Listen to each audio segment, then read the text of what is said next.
SSP রিভলিউশনের আজকের নিবেদন রোজা কী এবং কেন মুসলমানরা রোজা পালন করে। পৃথিবীর মোট জনসংখ্যা প্রায় 800 কোটি। তার মধ্যে বৃহত্তম ধর্মীয় জনসংখ্যা খ্রিস্টান, প্রায় 240 কোটি। দ্বিতীয় ধর্মীয় জনসংখ্যা ইসলাম, প্রায় 190 কোটি। ইসলাম কথার অর্থ শান্তি।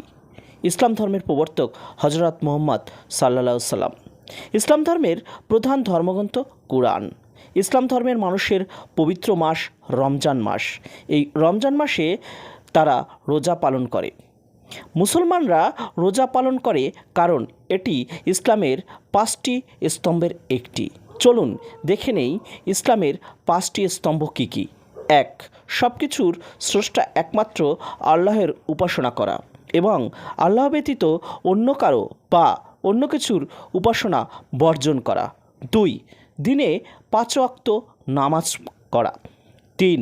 গরিব মানুষের ট্যাক্স সাদকা হিসাবে পরিশোধ করা। 4. হজ পালন করা এবং 5. রমজান মাসে রোজা রাখা। চলুন দেখে নিই এবার রোজা কী।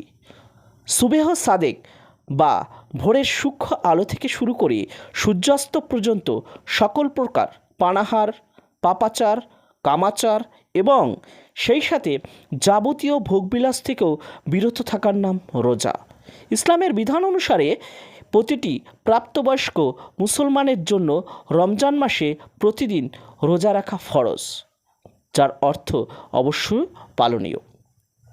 কেন মুসলমানরা রোজা রাখে? উপবাসের উদ্দেশ্য হল বিশ্বস্তদেরকে আল্লাহর কাছাকাছি নিয়ে আসা এবং সেই সব কম ভাগ্যবানদের কষ্টের কথা মনে করিয়ে দেওয়া। রমজান হলো পার্থিব সুখ স্বাচ্ছন্দ্য থেকে বিচ্ছিন্ন হয়ে নিজের অভ্যন্তরের দিকে মনোনিবেশ করার সময়। এটিকে শারীরিক এবং আধ্যাত্মিক শুদ্ধ করার উপায় হিসাবে দেখা হয়। ধূমপান এবং কাফিনের মতো অভ্যাস থেকে বিরত থাকা। মুসলমানরা প্রায় মাসে দাতব্য সংস্থানে দান করে এবং ক্ষুধার্তদের খাওয়ায়।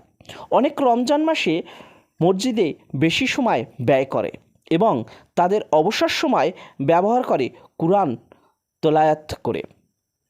রমজানের সময় রোজা ইসলামের 5টি স্তম্ভের মধ্যে একটি, যার সাথে মুসলমানদের বিশ্বাসের ঘোষণা, দৈনিক প্রার্থনা, দাতব্য এবং মক্কায় হজ যাত্রা করা। কেন এই রোজা রাখার বিধান? রোজার মুখ্য উদ্দেশ্য হল তাকওয়া অর্জন। তাকওয়া হলো এমন এক সদার্থক মানসিক অবস্থা যা কাটাময় পথে প্রতীক্ষে বাঁচতে সাহায্য করে। তাকওয়া থাকলে মানুষ সব নিষিদ্ধ ও মন্দ কাজ থেকে বিরত থাকবে এবং সব অদিষ্ট কাজ পালন করবে। রোজা বিভিন্নভাবে তাকওয়া সৃষ্টি করে। প্রথমত, রোজা হলো লৌকিকতা মুক্ত ইবাদত। দ্বিতীয়ত, রোজা দ্বারা প্রবৃত্তি নিয়ন্ত্রণ ও সংযমের প্রশিক্ষণ হয়। তৃতীয়ত, রোজা মাসের 24 ঘন্টা চলে, ইবাদতের অনুশীলন। চতুর্থত, রোজার মাধ্যমে প্রবৃত্তি ও কামনা বাসনা দুর্বল হয়। পঞ্চমত, রোজা একটি সংবেদনশীল সমাজ গঠনে সাহায্য করে, কারণ সারাদিন উপবাস থেকে রোজাদার গরিব দুঃখীর কষ্ট বুঝতে সক্ষম হয়। তাকওয়ার বৈশিষ্ট্য 6টি। চলুন দেখে নেই তাকওয়ার বৈশিষ্ট্যগুলো কী কী। 1. সত্যের সন্ধান। 2. সত্য গ্রহণ। 3. সত্যের উপর সুদৃঢ় ও সুপ্রতিষ্ঠিত থাকা। 4. আল্লাহর ভীতি মহান স্বভাব সৃষ্টি করা। 5. দায়িত্ব সচেতনতা। 6. আল্লাহর কাছে জবাবদিহির ভয় নিয়ে সব কাজ সম্পাদন করা। রমজানে মুসলমানদের জীবনে পরিবর্তন আনার মোক্ষম সুযোগ। রোজা নিছকই উপবাস থাকা, পানাহার ও কামাচার বর্জনের নাম নয়।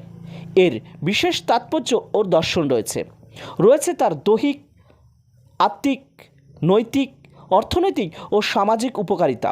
হাকিমুল উম্মাত আল্লামা আশরাফ আলী থানভীর বলেন, মানুষের কুপ্রবৃত্তি ও আবেগের উপর বিবেকের সর্বদা প্রভাব বিস্তার করা উচিত, কিন্তু মানবীয় দুর্বলতার কারণে অনেক সময় বিবেকের উপর মানুষের আবেগ প্রাধান্য লাভ করে। তাই আত্মশুদ্ধি আত্মজাগৃতির জন্য ইসলাম রোজাকে মৌলিক ইবাদতগুলির অন্তর্ভুক্ত করেছে। রোজা রাখার দ্বারা মানুষের কোপ্রবৃত্তি ও আবেগের উপর রোজা রাখার মাধ্যমে মানুষের নিজের অক্ষমতা ও অপারগতা গুণবলী অর্জিত হয়, বরত্ব ও কুদরতের উপর দৃষ্টি নিবদ্ধ হয়। রোজার মাধ্যমে অন্তর্দৃষ্টি খুলে যায়, দূরদর্শনের ধারণা প্রবল হয়, আসবাব ও উপকরণের হাকিকত খুলে যায়, পাশবিকতা ও পশুত্ব অবদমিত হয়, ফেরেশতাদের নৈকট্য লাভ হয়, আল্লাহের কৃতজ্ঞতা আদায়ের সুযোগ হয়, অন্তরের মানবিকতা ও সহমর্মিতার বন্যা বয়ে যায়। রোজা দেহ আত্মার সুস্থতার কারণ। রোজা মানুষের জন্য এক রুহানি খাদ্য, যা পরকালে মানুষের জন্য খাদ্যের কাজ দেবে। সর্বোপরি রোজা আল্লাহের ভালোবাসার অন্যতম নিদর্শন। ধন্যবাদ। ভিডিওটি সম্পর্কে আপনার মূল্যবান মতামত জানাবেন। লাইক, শেয়ার ও সাবস্ক্রাইব করে বেল আইকন প্রেস করে আমাদের সঙ্গে থাকার অনুরোধ রইল।